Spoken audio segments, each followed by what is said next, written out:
दोस्तों आज मैं द सैंड को एक्सप्लेन करने वाला हूँ। So now let's explain this movie. तो मूवी की शुरुआत में हम कुछ फ्रेंड्स को देखते हैं जो एक बीच पर पार्टी कर रहे होते हैं। यहाँ सभी लोग एंजॉय कर रहे थे, तभी वहाँ पर इन्हें कोई अजीब सी चीज दिखाई देती है।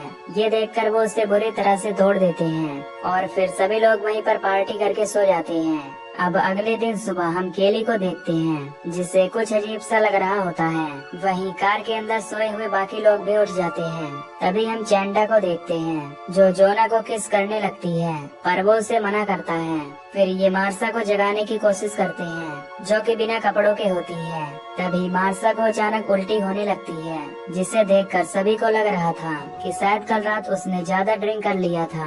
तभी केली रेत के ऊपर एक बर्ड को बैठी हुई देखती है जिसे रेत अपनी तरफ खींचने लगती है। ये देखकर केली काफी हैरान हो जाती है और वो मार्सा से रेत पर पैर रखने से मना करती है, पर मार्सा गलती से अपना पैर रेत पर रख देती है और तभी उसका पैर रेत में धंसने लगता है। मार्सा अपने पैर को निकालने की कोशिश करती है, लेकिन तभी उसके हाथ भी रेत में फंस जाते हैं। मार्सा की ये हालत देखकर सभी लोग काफी हैरान हो जाते हैं। वहीं वेंस मार्सा की ये कंडीशन देखकर उसे बचाने के लिए भागता है, पर तभी वो रेत में फंसकर नीचे गिर जाता है। अब मिच उसकी तरफ एक रस्सी फेंकता है ताकि वो उसे बचा सके, लेकिन अब काफी देर हो चुकी थी क्योंकि रेत ने वेंस को अपने अंदर खींच लिया था। इसके बाद सभी लोग काफी डर जाते हैं। फिर मिच सबको यकीन दिलाता है कि वो यहाँ से जरूर निकलेंगे। तभी वो जोना को कार स्टार्ट करने के लिए कहता है, लेकिन उसके काफी कोशिश करने के बाद भी कार स्टार्ट नहीं होती। फिर केली अपने हाथ को रेत के ऊपर रखती है जिससे रेत में अजीब सी हलचल होने लगती है। इसके बाद हम गिलबर्ट को देखते हैं जो कि एक ड्रम में फंसा होता है। गिलबर्ट उन सभी से हेल्प मांगता है, पर वो लोग उसे हिलने से मना करते हैं और कहते हैं कि तुम इस रेत को टच मत करना, नहीं तो तुम मारे जाओगे। लेकिन गिलबर्ट को उनकी बातों पर विश्वास नहीं हो रहा था, इसीलिए वो इधर उधर करके ड्रम से निकलने की कोशिश करता है। तभी मिच कहता है कि तुम वहीं वेट करो क्योंकि कुछ देर बाद यहाँ हमारी हेल्प के लिए पुलिस आ रही है।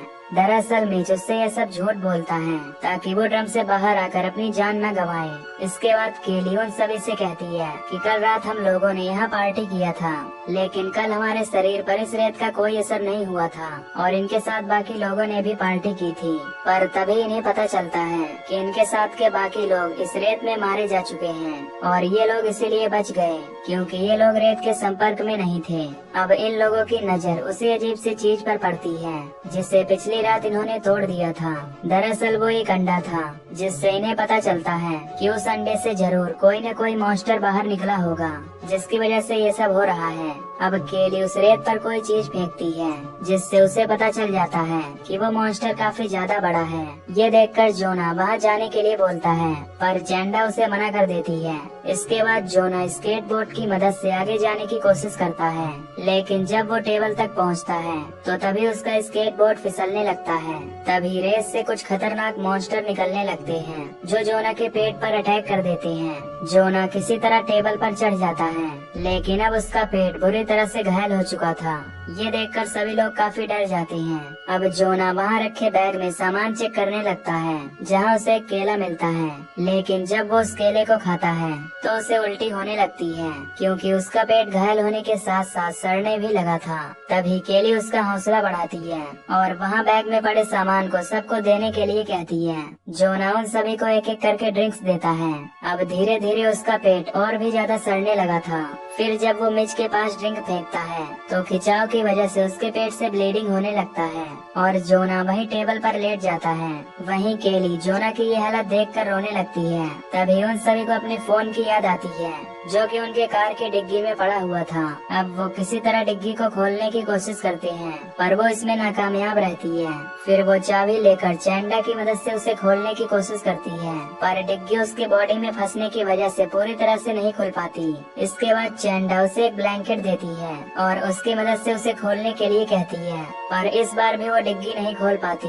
ये सब देखकर केली उसे एक फिश कैचर देती है। फिर काफी कोशिश करने के बाद रोनी उस डिग्गी को खोल लेती है। तभी इसी बीच वहाँ पर गैस स्टेशन का सुपरवाइजर आ जाता है। उसकी गाड़ी की आवाज सुनकर रोनी का ध्यान भटक जाता है, जिससे वो फिसल जाती है और उसकी उंगली कार की डिग्गी में फंस जाती है। अब रोनी को काफी दर्द होने लगता है और वो चिल्लाने लगती है। वहीं बाकी लोग उस सुपरवाइजर को गाड़ी से उतरने के लिए मना करते हैं, पर वो इनकी बात को सीरियसली नहीं लेता। उसे लगता है कि शायद उन्होंने ज्यादा ही ड्रिंक कर लिया है। फिर वो सुपरवाइजर अपनी गाड़ी से उतरता है और रेत में चलते हुए इनकी तरफ आने लगता है। उसे रेत में चलता देखकर बाकी लोग काफी ज्यादा हैरान हो जाते हैं, क्योंकि रेत उसे अपनी तरफ नहीं खींच रही थी। फिर जब वो जोना के पास पहुंचता है तो उसके पेट की हालत देखकर काफी हैरान होता है। अब वो उस मोटे आदमी गिलबर्ट को देखता है, जो कि ड्रम में बुरी तरह से फंस चुका था। फिर वो गिलबर्ट से कहता है कि तुम यहीं रुको, कुछ देर बाद यहाँ हमारी टीम आएगी जो तुम्हें इस ड्रम से बाहर निकालेगी। इसके बाद वो सुपरवाइजर रॉनी की उंगली को डिग्गी से बाहर निकालने लगता है, पर तभी उसे ये समझ नहीं आता कि कोई रॉनी की मदद क्यों नहीं कर रहा है। अब केली उस आदमी पर काफी गुस्सा होती है। फिर वो सुपरवाइजर केली के पास जाता है, जहां वो उसे बताती है कि उनकी टीम के 2 मेंबर पहले ही मारे जा चुके हैं। ये सुनकर सुपरवाइजर केली से उन दोनों की डेड बॉडी के बारे में पूछता है। इस पर केली कहती है कि उनकी बॉडी को इसी रेत ने खा लिया है। केली की बात सुनकर उसे कुछ भी यकीन नहीं होता कि रेत कैसे किसी इंसान को खा सकती है।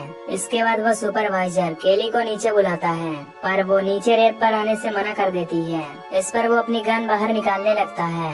तभी उस सुपरवाइजर की गाड़ी की चाबी वहीं नीचे रेत पर गिर जाती है। ये देखकर केली उसे चाबी उठाने के लिए मना करती है, पर वो उसकी बात नहीं मानता और नीचे रेत से चाबी उठाने लगता है।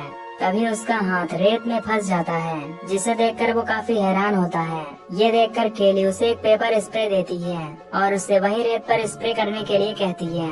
फिर जब वो स्प्रे करके अपने हाथ को बाहर निकालता है तो उसका आधा हाथ उसी रेत में गायब हो जाता है। ये देखकर वो जोर से चिल्लाने लगता है और वहीं रेत में गिर जाता है।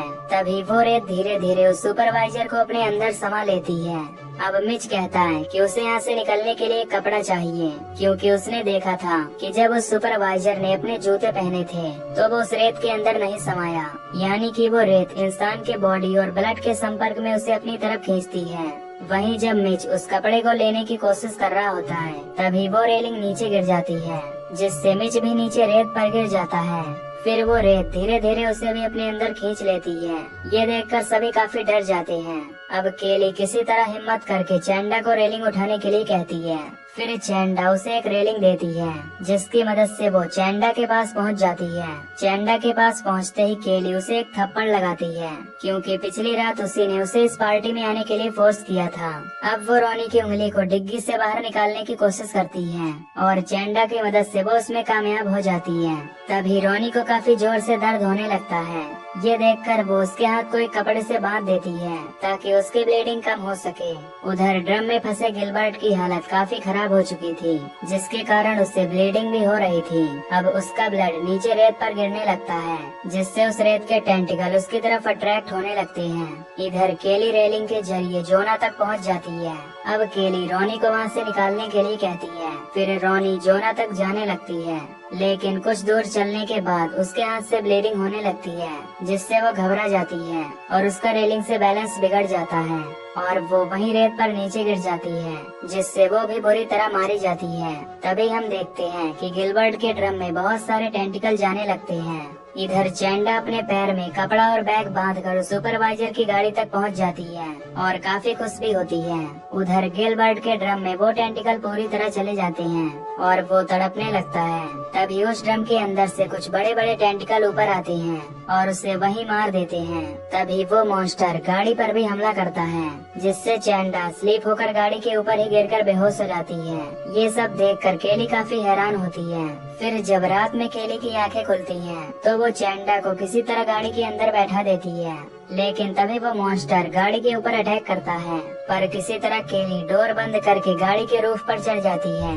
अब केली को एक गैसोलीन का टैंक मिलता है। जब वो उस टैंक को उठाती है तो मॉन्स्टर उस टैंक को अपनी तरफ खींच लेता है। इसके बाद वो दूसरा टैंक उठाकर गाड़ी के चारों ओर छिड़कने लगती है और लाइटर की मदद से वहाँ आग लगा देती है। अब रेत में तेल गिरने की वजह से उस पूरी जगह पर आग लग जाती है और इसमें वो मॉन्स्टर भी मारा जाता है। लेकिन जब वो गाड़ी के अंदर जाती है तो वो मॉन्स्टर गाड़ी के डोर को ओपन करने लगता है। केली डोर को लॉक कर देती है। फिर वो मॉन्स्टर धीरे धीरे शांत होने लगता है। इसके बाद ये दोनों वही कार के अंदर सो जाती हैं। अगले दिन सुबह वहाँ पर एक आदमी आता है जो उन्हें कार से बाहर आने के लिए कहता है। फिर जब केली कार के बाहर रेत पर पैर रखती है तो उसे काफी डर लग रहा होता है। पर तभी उसे एहसास होता है कि वो मॉन्स्टर मारा जा चुका है, जिससे वो दोनों काफी खुश होती हैं। इधर हम जोना को देखते हैं जो कि अब मर चुका होता है। तभी हम देखते हैं कि वो मॉन्स्टर अब समुद्र में है और धीरे धीरे शहर की तरफ जा रहा है। और इसी के साथ ये मूवी यहीं पर एंड हो जाती है। तो दोस्तों, अगर आपको ये एक्सप्लेनेशन पसंद आई हो तो वीडियो को लाइक और चैनल को सब्सक्राइब कर देना। बाकी मैं मिलूंगा आपसे न्यू वीडियो में। Till then take care, love you, bye bye.